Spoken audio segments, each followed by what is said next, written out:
Χιλ και Μίστερ Χάιντ ήταν χθες η εθνική μας ομάδα στο παιχνίδι με τη Βοσνία. Είχαμε ένα 20 λεπτό το πρώτο που η ομάδα ήταν να τη μασάσει και να φτύνει στο κουκούτσι, μιλάμε για σκέτο μπουρδέλο, και που μετά το 20 λεπτό άρχισε να συνέρχεται και ειδικά στο δεύτερο ημίχρονο έκανε ό,τι δεν είναι στο γήπεδο. Ανέτρεψε το σοβαρό στις 2-0, έφτασε στο 2-2 και ήταν αδικία που δεν έγινε το 2-3, το 2-4, ακόμα και το 2-5. Μιλάμε για δραματικές ευκαιρίες απέναντι σε μια ομάδα που στο δεύτερο ημίχρονο, κατά τη γνώμη μου, ήταν χειρότερη και από το Λιχτενστάιν. Αποβλήθηκε και ο Πιάνιτς, αλλά αυτό νομίζω δεν παίζει μεγάλη σημασία, διότι και με τον Πιάνιτς μέσα η Βοσνία είχε αρχίσει να τρεκλίζει.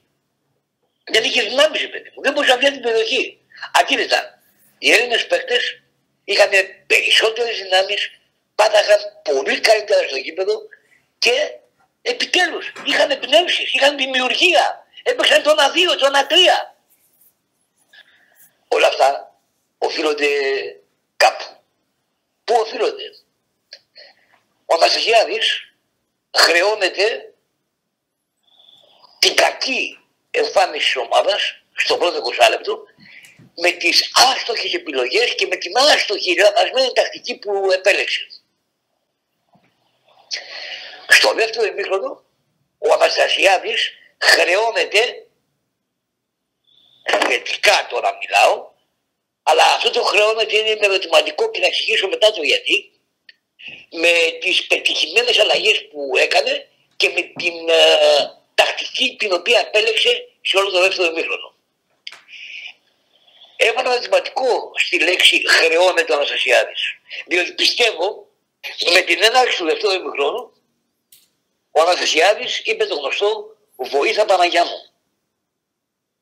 Και τελικά, μόλις το αυτό, ο Στελάξης Γιαννακόπουλος μεταμορφώθηκε σε Παναγία και βοήθησε όσο δεν γινόταν άλλο το Αναστασιάδη. Ότι όλα αυτά, όλες αυτές τις αλλαγές δεν τις έκανε ο Άγγελος. Τις έκανε ο Γιαννακόπουλος. Αυτό πιστεύω. Δεν θεωρώ τον Αναστασιάδη ικανό να κάνει τέτοια πράγματα. Θα μου πείτε ο Γιαννακόπουλος είναι προπονητής. Όχι, δεν είναι προπονητής. Είναι όμως σατανάς μεταμορφωμένος, έχει παίξει μπάλα πολύ, έχει εμπειρίες και ξέρω ότι είναι πανέξυπνος. Κόβει το μυαλό του.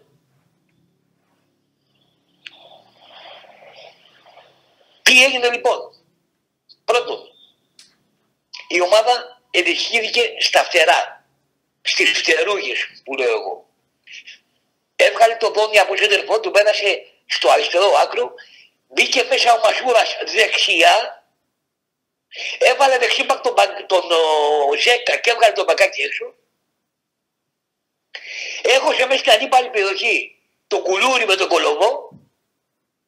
Ο Φορτούνης στο κέντρο οργίαζε, αλλά αυτός που μου άρεσε υπερβολικά, με τεράστια προσωπικότητα μέσα στο γήπεδο, που εγώ μέχρι τώρα δεν του είχα πολύ μεγάλη εκτίμηση.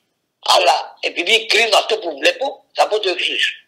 Ο καλύτερος παίκτης της ελληνικής ομάδας και αυτός με την πιο ισχυρή προσωπικότητα μέσα στο γήπεδο ήταν ο Σάμαρης. Ο Σάμαρης που στην Μπενφίκα κάνει ένα πολύ καλό πρωτάθλημα. Εν πάση περιπτώσει, το 2-2 δεν είναι δίκαιο. Η ομάδα έπρεπε να κερδίσει. Και μπάλα έπαιξε και δύναμη είχε και πάθος είχε και φιλότιμο είχε. Στο δεύτερο ημίχρονο όλα αυτά, για τον πρώτο 20 λεπτό είπαμε, ήταν να δημοσιάσει και να φτύνει στο κουκούτσι. Και ήταν αδικία που δεν κέρδισε. Μεγάλη αδικία. Επαναλαμβάνω, η Βοσνία απερίγραπτα κακή. Μετά το 20 λεπτό, ο πιστοχώρησε για να κρατήσει το 2-0 που κέρδισε. Η δική μας η ομάδα άρχισε δειλά να επιτίθεται και όσο κυλούσαν τα λεπτά, τόσο πιο πολύ φαινόταν. Και όταν έγιναν οι απαραίτητες αλλαγές και όταν άλλαξε και η τακτική της ομάδας, τότε μία ομάδα υπήρχε στο γήπεδο, η Ελλάδα. Επαναλαμβάνω,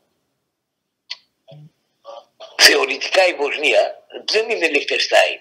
Αλλά πρακτικά χθες ήταν Λιχτενστάιν. Δεν ήταν ομάδα αυτό το πράγμα.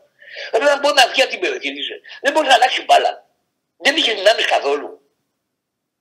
Θα μου πείτε ότι αυτό μειώνει την εμφάνιση της εθνικής. Όχι, δεν μειώνει καθόλου την εμφάνιση της εθνικής. Μακάρι να συνεχίσουν αυτά τα παιδιά έτσι. Μακάρι.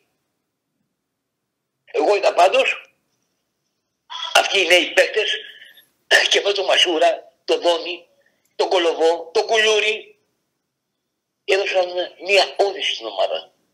Έδωσαν μια φρεσκάδα στην ομάδα. Και πάνω απ' όλα τα παιδιά αυτά φαίνονται ότι είναι καυλωμένα. Δεν είναι ρε παιδί μου Μήτρογλου τώρα, στα κοπάρια του Μήτρογλου τι θα κάνει η ομάδα. Αυτό έδειξαν πάνω απ' όλα αυτά τα παιδιά.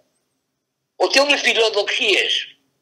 Και όπως έχουμε πει, καλή δίπλα, καλό το σουτ, καλό το άλμα, καλή ταχύτητα, μα πιο καλά από όλα είναι η φιλοδοξία. Και αυτή τη φιλοδοξία έδειξαν χθες ότι αυτοί οι παίκτες την είχαν. Τα λέμε και στο Real. Ευχαριστώ πολύ για την παρέα, για χαρά.